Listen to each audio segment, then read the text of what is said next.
Spirit. A reading from the Holy Gospel according to John. Glory to you, O Lord. Jesus said to his disciples, I am the true vine, and my Father is the vine grower. He takes away every branch in me that does not bear fruit, and every one that does, he prunes so that it bears more fruit. You are already pruned because of the word that I spoke to you. Remain in me as I remain in you. Just as a branch cannot bear fruit on its own unless it remains on the vine, so neither can you unless you remain in me. I am the vine, and you are the branches. Whoever remains in me and I in him will bear much fruit, because without me you can do nothing. Anyone who does not remain in me will be thrown out like a branch and wither. People will gather them and throw them into a fire, and they will be burned. If you remain in me and my words remain in you, ask for whatever you want, and it will be done for you. By this is my Father glorified, that you bear much fruit and become my disciples. Brothers and sisters, the Gospel of the Lord. Praise to you, Lord Jesus Christ. Let us be seated. Good morning, magandang umaga po sa ating lahat na yung bangag sa payo amin kakabsat ko ni Kristo. Good morning, Father. Kamusta na po kayo? Mabuti naman. Salamat sa Diyos. Mga kapatid ko kay Kristo, ngayon po ay nasa ikalimang linggo tayo ng panahon ng muling pagkabuhay ng ating Panginoon, the Feast Sunday of Easter. At sa ating ebanghelyo ngayon ay nakita natin na si Jesus, na sinabi niya na siya ang puno at tayo ang mga sanga. But even before that, Jesus has been presenting himself in different forms. If you remember, on the first Sunday of Easter, Jesus appeared to his disciples as the risen Lord. And on the second Sunday of Easter, we celebrated the Divine Mercy Sunday. Jesus as the embodiment, a reflection, the incarnation of God's mercy. On the third Sunday of Easter, we encounter Jesus as a co-journer. Nakikipaglakbay siya sa kanyang mga disipulo papuntang Emmaus upang buksan ang kanilang mga isipan nang makita nila at makilala si Jesus. And last Sunday, ano yung ating ipinagdiwang? Is the Good Shepherd Sunday, linggo ng mabuting pastol. At ngayong linggo ay ating nakita sa ating ebanghelyo na si Jesus ang siyang tunay na puno ng ubas at tayo ang mga sanga. Anong ibig sabihin pag ang isang bagay ay puno o ang ugat? What does it mean if Jesus is the vine and we are the branches? Jesus as the vine reflects, or it says us, that Jesus is the source of everything. Siya ang pinanggagalingan ng lahat. Sa Kanya nakaugat ang lahat. Sa Kanya nanggaling ang buhay, sa Kanya nanggagaling ang kasiyahan, ang mga biyaya, ang kapayapaan sa isip at sa puso at sa kaluluwa. Iyon ang reality, or that's the character of the vine. It's the source of everything, of life, of peace, of love, of friendship, of justice. Now we have to ask ourselves, we are the branches. But are we connected to the vine? Bilang mga sanga, tayo ba ay nakaugnay dito sa puno, sa totoong puno? Sapagkat kung tayo ay nakaugnay dito sa totoong puno, ibig sabihin na merong kapayapaan sa ating puso. Na merong lang pagkatao natin ay punong-puno ng buhay. Na tayo ay may pagmamahal sa ating sarili at sa ibang tao. Na tayo ay may pananampalataya, na tayo ay may respeto sa karapatan ng ibang tao. Iyon ang ibig sabihin ng isang sanga na nakaugnay sa puno, sapagkat yung puno ang pinanggagalingan ng bunga ng sanga. But if we look at the reality in our world, my dear friends, ay salungat sa ninanais nating maging bunga. Sapagkat marami sa atin ang hindi nakaugnay Hindi nakaugnay sa totoong ugat o sa totoong bunga. Marami sa atin ang nagnanais na mas mauugnay sa mga material na bagay. Marami sa atin ang nabubuhay na nakaugnay ang kanilang buhay sa kanilang kayamanan. Marami sa atin ang nabubuhay na nakaugnay ang kanilang buhay sa kanilang kapangyarihan. At marami sa atin ang nabubuhay at nakaugnay ang kanilang buhay at sarili sa kanyang karir, negosyo, o sa pagiging famous o kilala. Hindi ko sinasabi, mga kapatid, na masamang magkaroon ng pera. Hindi ko sinasabi na masama magkaroon ng negosyo, maging sikat, at magkaroon ng kapangyarihan upang magsilbi sa bayan. But you have to look at yourself kung saan talaga nakaugnay yung buhay mo. Dahil nga marami sa atin ang nakaugnay sa kanilang pera, sa kanilang kayamanan, sa kanilang kapangyarihan. Pagkatapos na mawala ang mga bagay na ito, nawawalan din sila ng buhay. Marami sa atin ang nag-aakala na ang kanilang kasiyahan ay nakaugnay sa mga material na bagay. But at the end, pag nawala ang bagay na yon, nawawala ang kasiyahan. Anong ibig sabihin nito?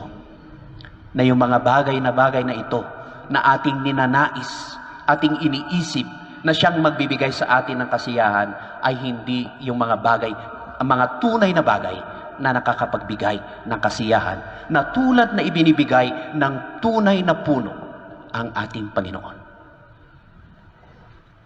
That's why we have to ask ourselves, my dear friends, how am I connected with the vine?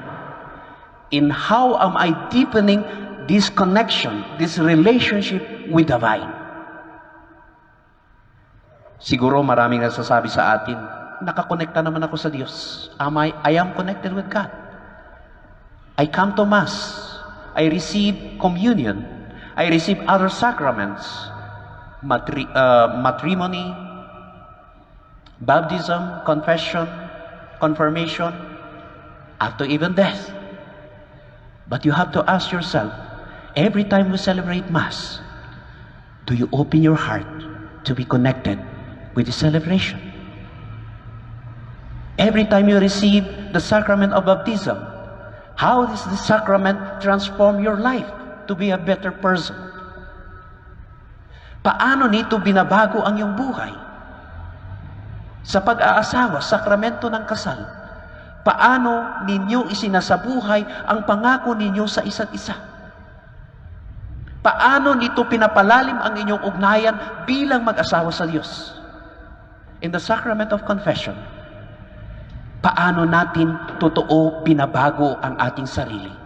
Na pagkatapos nating ikumpisal ang ating mga kasalanan, paano natin binabago ang ating sarili bilang isang bagong tao na meron panibagong pagkatao? Dahil madali lang sabihin ang mga bagay na ito, receiving all the sacraments, but to live it is another story. You have to evaluate yourself. We have to evaluate honestly ourselves. Maybe some of you are asking, then how can we deepen our relationship with God? Aside from living out the sacraments or receiving the sacraments, we can deepen our relationship with God by deepening our relationship with one another. Pwede nating palalimin yung ating ugnayan sa Diyos sa pagpapalalim natin ng ugnayan natin sa bawat isa. Why? Because we are a reflection of the image and likeness of God.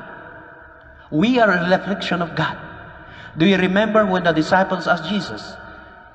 The disciples said, "Teacher, how can you say that when you were sick, we visited you? When you were in prison, we visited you. When you were hungry, we fed you. When you were thirsty, we gave you drink." And Jesus answered them, "Whatever you have done to the least of these brothers of mine, you have done it unto me." Anong ibig sabihin nun? Kung ano ang ginawa natin sa ating mga kapatid, sa mga dukha at mga mahihirap, ay ginawa natin sa Panginoon. Kaya't pag pinapalalim natin ang ating ugnayan sa bawat isa, ay pinapalalim din natin yung ugnayan natin sa Diyos. But in the reality of our life, sa totoo lang ng ating buhay, limitado tayo sa pagkikipag-ugnayan sa bawat isa. Kung hindi natin kilala yung tao, itchapuera yan. Kung hindi natin kapamilya yan, we don't care. But Jesus is telling us that the center of our gospel, the people that is closer to the heart of God, are the poor people. Mga dukha, mga hindi natin kilala, mga walang kapangyarihan, mga taong mga mahihina, mga kababaihan na inaalipusta. If we continue to deepen our relationship with this kind of people, with the sick people, mga taong makasalanan, sa mga taong kalaban natin, kaaway natin, if we deepen our relationship with them, we are deepening our relationship with God. Yes, my dear friends, it is not easy. Hindi madali. Dahil hindi madaling magpatawad ng taong nagkakasala sa atin. Hindi madaling magbigay ng ating pinaghirapan para sa ibang tao. Hindi madaling makipag-ugnayan sa mga taong hindi natin kilala. But this is the process of pruning. Binabago tayo, nililinis tayo ng Diyos sa ganitong proseso. We have to experience the pain of loving other people. We have to suffer within ourselves by forgiving these people, or loving these people, and fighting for these people. By then, someday, ay pwede nating maranasan yung tunay na bunga na ating nananais sa ating buhay. Sapagkat sa ganong pamamaraan, ay nauugnay natin ang ating sarili sa tunay na puno, sa tunay na pinanggagalingan ng buhay. I think a lot of us, my dear friends, we want to live in peace. We want to live in harmony. We want to live with respect, with love. We want to live with blessings. We want to live with justice and order. But the problem is, we are searching it in the wrong way, in the wrong place. Kaya nga, diyan nag-uumpisa ang corruption. Dahil akala natin na pag nagkaroon na tayo ng maraming pera, wala na tayong problema. Akala natin na yung pera ay siyang magbibigay sa atin ng kapayapaan sa ating kalooban, na hindi na tayo maghihirap, na hindi na tayo magdurusa, na hindi na mahihirapan yung ating mga anak. It's the same with injustice. Akala natin na sa pang-aapak natin ng karapatan ng ibang tao ay naiaangat natin ang ating sarili. But come to think of it, will that money give you another day of your life? Will that money fulfill the true happiness that your heart has been longing for a long time? Is that power that you have will give you fulfillment in happiness, in peace in your life?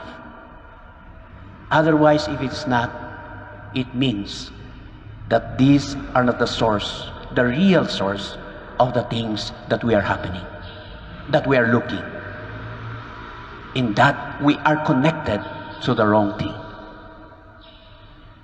Mga kapatid ko kay Kristo, I've been sharing that when the first wave of pandemic hit Europe,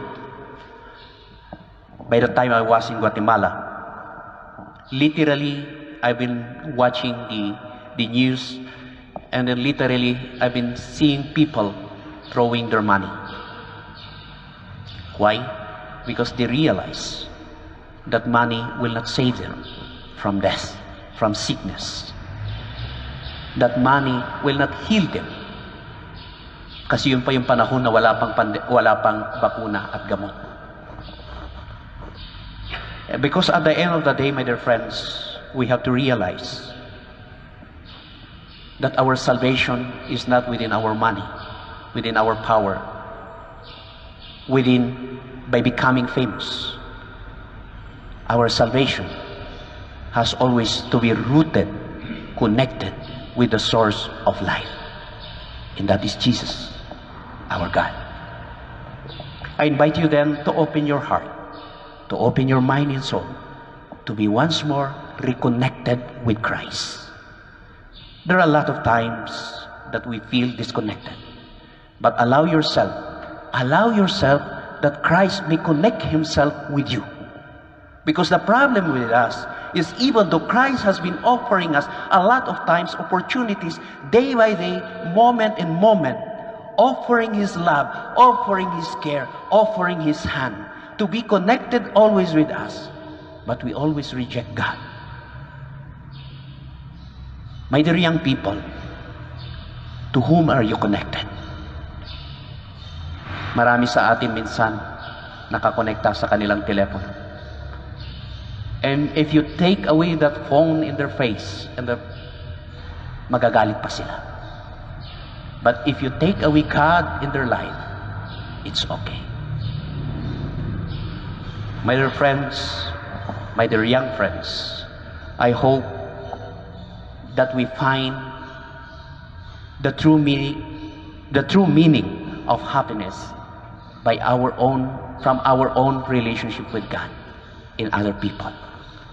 Because by then, we will realize that the most important in life is the happiness that comes from the vine, the source of life, the source of joy, the source of peace, our Lord Jesus Christ. In the name of the Father, and of the Son, and of the Holy Spirit. Amen. We stand.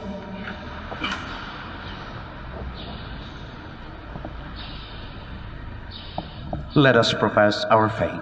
I believe in God, the Father Almighty,